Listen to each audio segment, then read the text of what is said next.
Restez informés chaque jour avec Scoop FM. Désormais, suivez nos journaux sur nos chaînes partenaires à Lubumbashi sur Sky Radio, la 97.7 MHz, à 6h, 9h, 12h, 15h, 19h et 21h. Suivez-nous également sur la radio communautaire Moïseni chaque jour à 9h05, 10h03 et 21h juste. Le journal du Scoop FM passe aussi sur Kipushi 24 Radio à 8h30, 12h30, 16h juste, 18h30 et 21h30. Retrouvez-nous également sur Vox Congo. Téléchargez dès maintenant l'application Vox Congo pour rester informé en temps réel.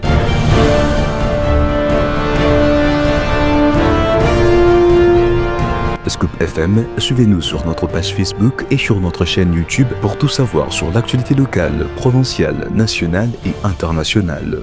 Scoop FM, la neutralité réelle. La neutralité réelle.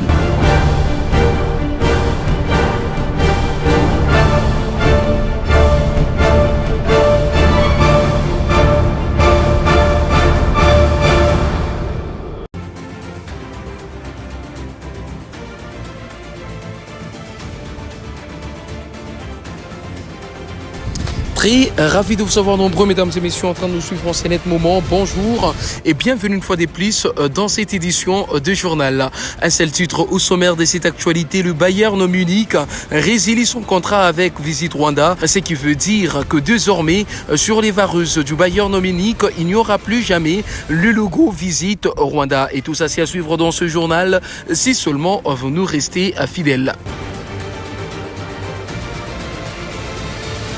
Ouvrons ces journaux avec cette actualité, comme annoncé dans le sommaire, dans un communiqué publié le vendredi 8 août 2025, le football club Bayern Munich a annoncé avoir mis fin avec effet immédiat à son partenariat avec la République du Rwanda, dans le cadre duquel il arbore sur ses maillots le logo Visit Rwanda sponsorisé par l'Office de tourisme rwandais. D'après ce communiqué, le président de cette équipe championne la saison dernière du championnat allemand renseigne que cette décision a été prise au regard de la controverse et des critiques sur les violations des droits de l'homme et les atrocités du Rwanda en République démocratique du Congo. Il s'est dénoté que Kinshasa avait demandé officiellement à plusieurs clubs européens, notamment Arsenal, Paris Saint-Germain et le Bayern Munich, de mettre fin à leur partenariat avec le Rwanda à cause de son soutien à la rébellion de l'AFC M23.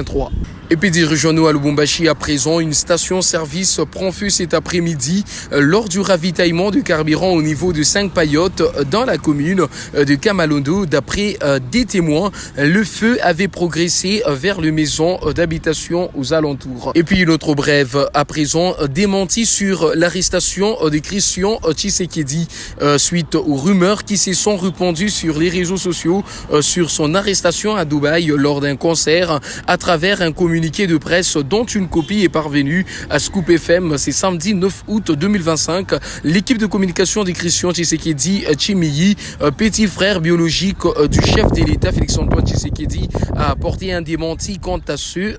Dans ce communiqué, le service de communication de Christian Tshisekedi précise que ce dernier n'a pas été interpellé et qu'il séjourne actuellement à Kinshasa, capitale de son pays, la République démocratique du Congo. La cellule de communication de Christian Tshisekedi met en garde contre une campagne de diffamation persistante orchestrée par des individus malveillants. Nous attirons l'attention de l'opinion sur ces manœuvres destinées à nuire à son image pour des motifs inavoués, précise leur communiqué. L'armée dénonce le massacre de la coalition AFC M23. Les forces armées de la République démocratique du Congo condamnent fermement les exactions attribuées à la coalition RDF M23 AFC, accusée de massacre des civils et des recrutements forcés, y compris des mineurs dans la province du Sud Kivu, à l'est de la République démocratique du Congo en RDC.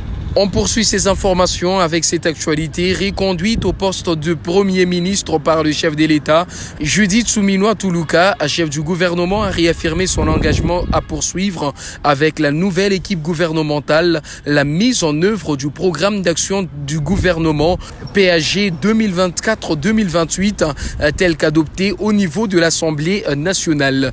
Dans un communiqué de la primature rendu public le vendredi 8 août 2025, Judith Suminwa dit considérer sa reconduction comme une source de motivation face à l'immensité de défis qui se présentent au pays dans un contexte marqué par l'agression rwandaise. Annoncé depuis plusieurs mois, le gouvernement Suminwa 2 a été dévoilé dans la nuit du jeudi au vendredi 8 août 2025. Il comprend 54 membres, dont 6 vice-premiers ministres, 12 ministres d'État, 24 ministres, 5 ministres délégués et 6 vice-ministres.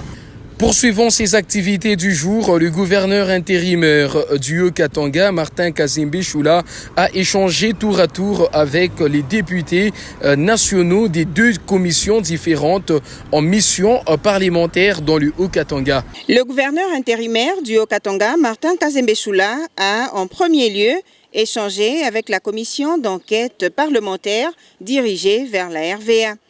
Conduite par l'honorable Freddy Bonzeke Iliki, cette délégation de députés nationaux a pour mission de se rendre compte des efforts fournis par la régie des voies aériennes dans la mobilisation des recettes.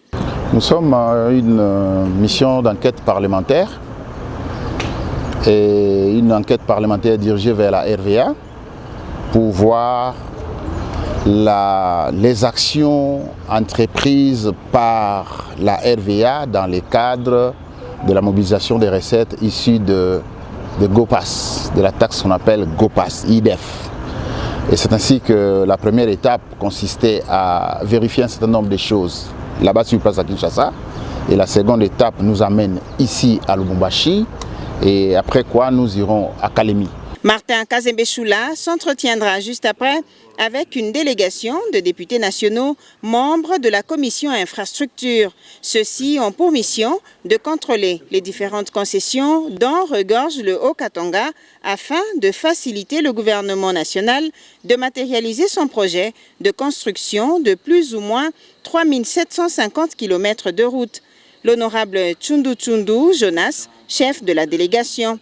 Le gouvernement national a un programme de construire au moins 3750 km de route. Et nous pouvons capitaliser, nous considérons qu'on devait capitaliser nos ressources, notamment de toutes les concessions qu'on a, et pour voir comment, qu'est-ce qu'il faut pour améliorer le travail de toutes ces concessions et obtenir ce que nous attendons de ces concessions afin d'accompagner positivement la vision du chef de l'État. Il faut dire que cette dernière mission va s'étendre jusque dans le Congo central.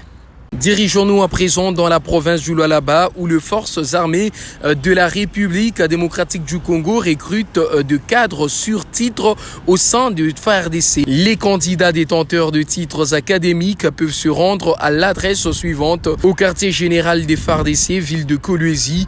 Les portes sont ouvertes. Hâtez-vous, chers très dignes filles et fils du Lualaba.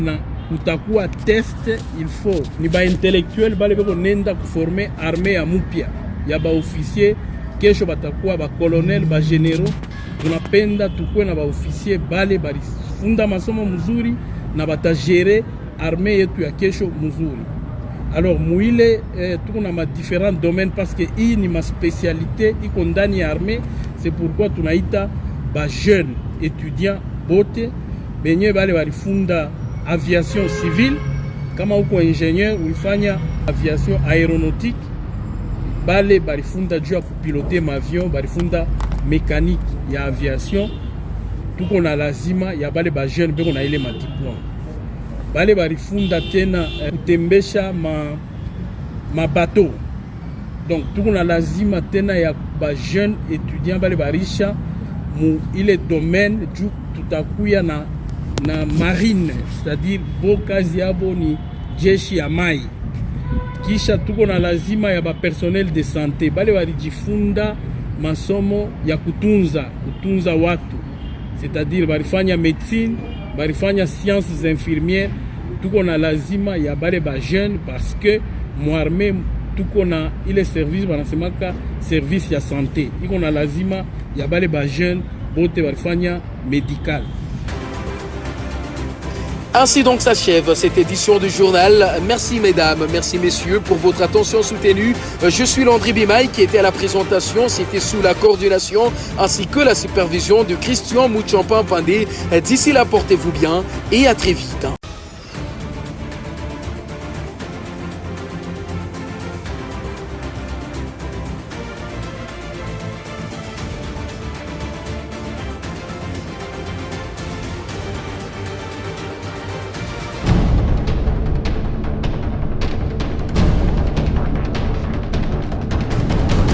Restez informés chaque jour avec Scoop FM. Désormais, suivez nos journaux sur nos chaînes partenaires à Lubumbashi sur Sky Radio, la 97.7 MHz, à 6h, 9h, 12h, 15h, 19h et 21h.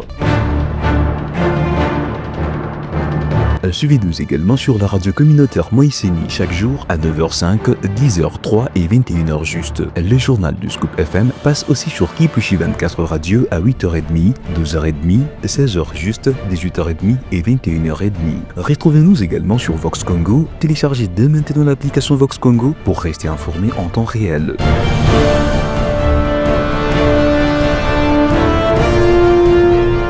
Scoop FM, suivez-nous sur notre page Facebook et sur notre chaîne YouTube pour tout savoir sur l'actualité locale, provinciale, nationale et internationale.